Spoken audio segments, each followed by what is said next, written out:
disruptive. America that I fought for. Weird thing to happen.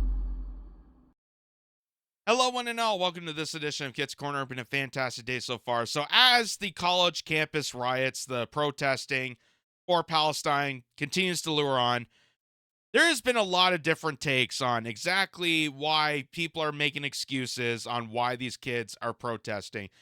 Away from the obvious answer that is these college kids are aware of the genocide that's taking place and the funding that American universities, college campuses, and the federal government and other states have measured themselves into getting blood on their hands. Away from that, there's been a lot of different excuses. They're saying like, oh, college kids are just being lazy. They don't want to do extracurricular exams. So they're protesting in response to that. That's their opportunity to get out of an exam. And this may be the most hilarious answer I've seen so far. There's so many different takes. A lot of people, saying it's anti-Semitism on the rise.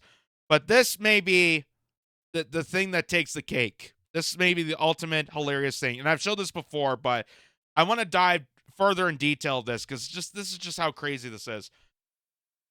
So, New York Post put this article saying college students aren't having enough sex. So they're turning into anti-Israel protesters. An NY professor is saying. So he's claiming that's because young people aren't getting freaky enough that they're screaming about a genocide. Which, in their defense, it's kind of hard to get into the romantic mood when you're constantly seeing on every social media platform, all over the news, all over cable channels, everywhere it's talking about it, about aiding a genocide. It's kind of hard to get in that romantic, sexy move when you're constantly thinking about how much tax dollars is being wasted, pillaging against young children and killing them off and blood all over the place. It's kind of hard. Kind of hard to get in that romantic, enticing mood, unless you're a bloodsucker like Hillary Clinton. Maybe. I don't know.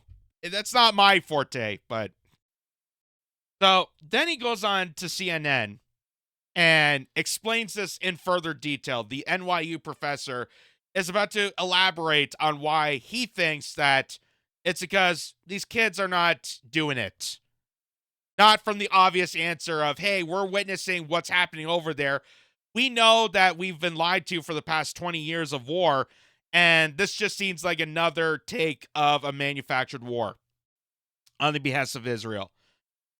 So here's what he had to say. I think there's something bigger going on, Michael. I think that you have young people who are enraged by the lack of opportunity that they're presented with. I think that protesting is kind of the new, if you will, sex. Young people aren't having as much sex. I know how ridiculous that sounds, but for the species to survive, you have to have young people connecting in terms of romantic opportunities. And also for the species to survive, you get a dopa hit from gathering together and fighting off a perceived enemy. And I think they're erring on the latter, if you will. I think they're on the hunt for what I'd call a fake mortal enemy.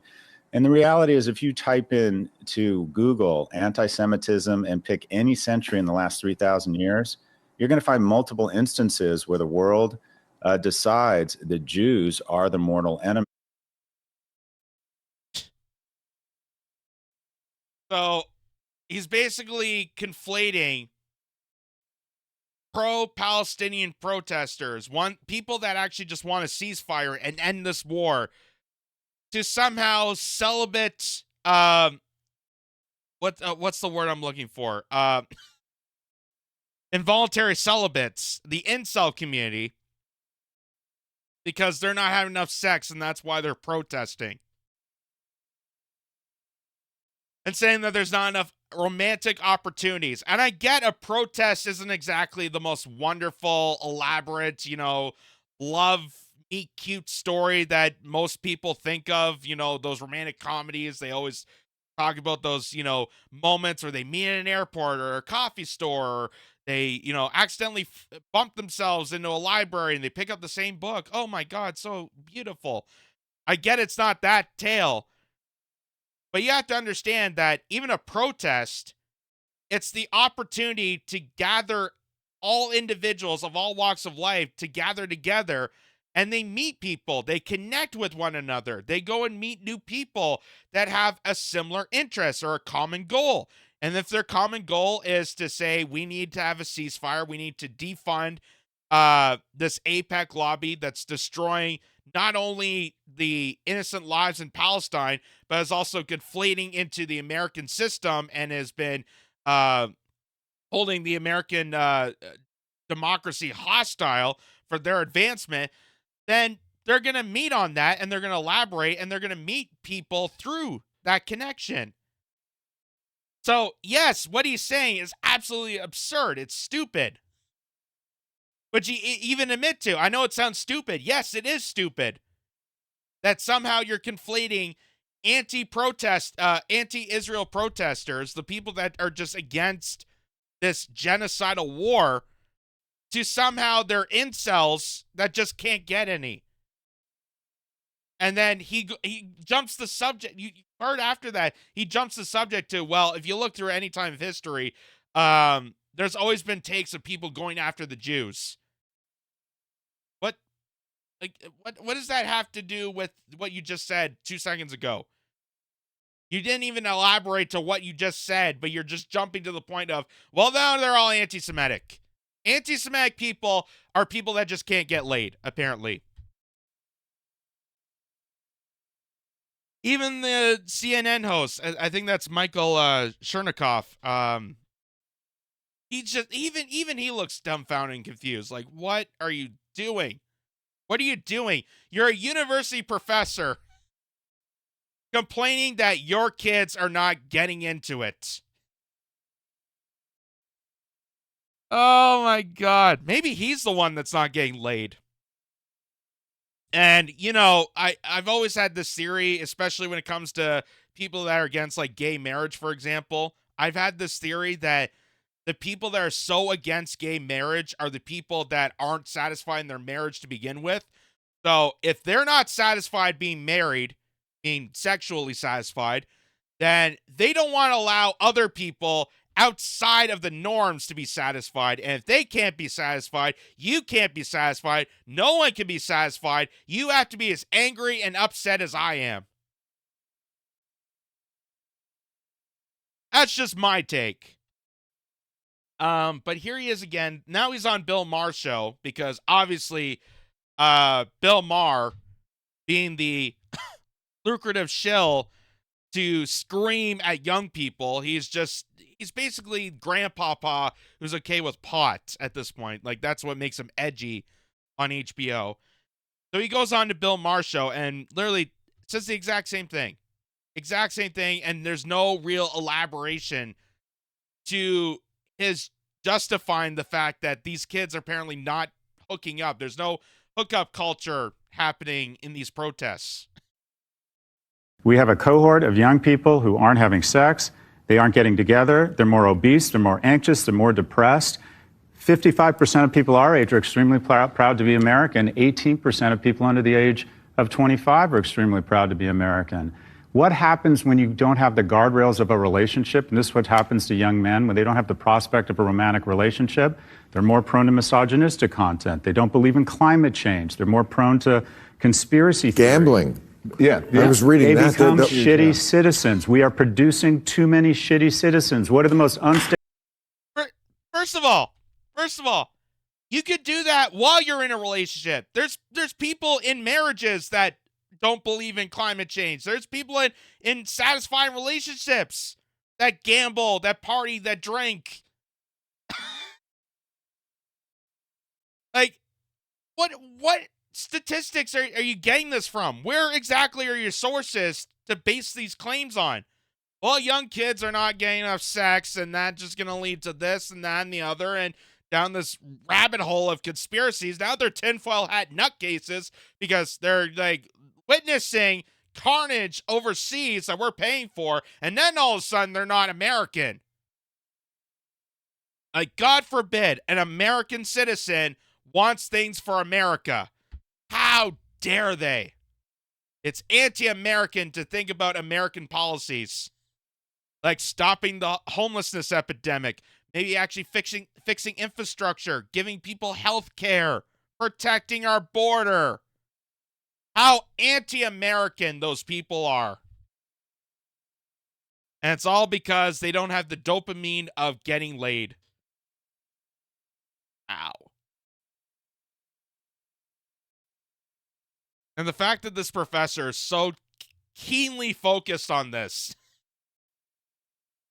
Like, have you actually talked to your students? Have you actually figured out why they're protesting? Do you actually engage and ask them why they're committed to this this protest? Have you actually engaged with them?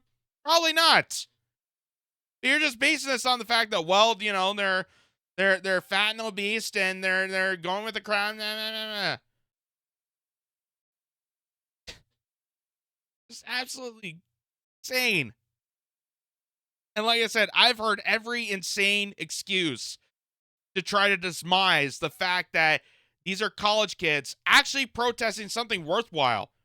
And I congratulate that, because a lot of the times when you see like these protests, it's either, you know, transgender or not enough, you know, inclusive bathrooms or like ridiculous charades that come off of this. And that's what demised the whole protest movement. And by the way, like, Bill Maher and his guests, the people that are in the elites that are dismissing the Columbia protests now, we're okay with Black Lives Matter burning down buildings. So, again, this whole thing exposes a lot. This whole thing exposes the hypocrisy of these, you know, liberal class elitists, or the people that are at the top and the controlling group, how they see action and how they feel threatened by action. That's how you know this protest is working. When you have 1,000+ police officers show up at the doorstep to crack the heads of people that are camping on a college campus, and they're not cracking down on the people that are burning buildings, you know who they're siding for. You know exactly what their motive is. You know what the objective is.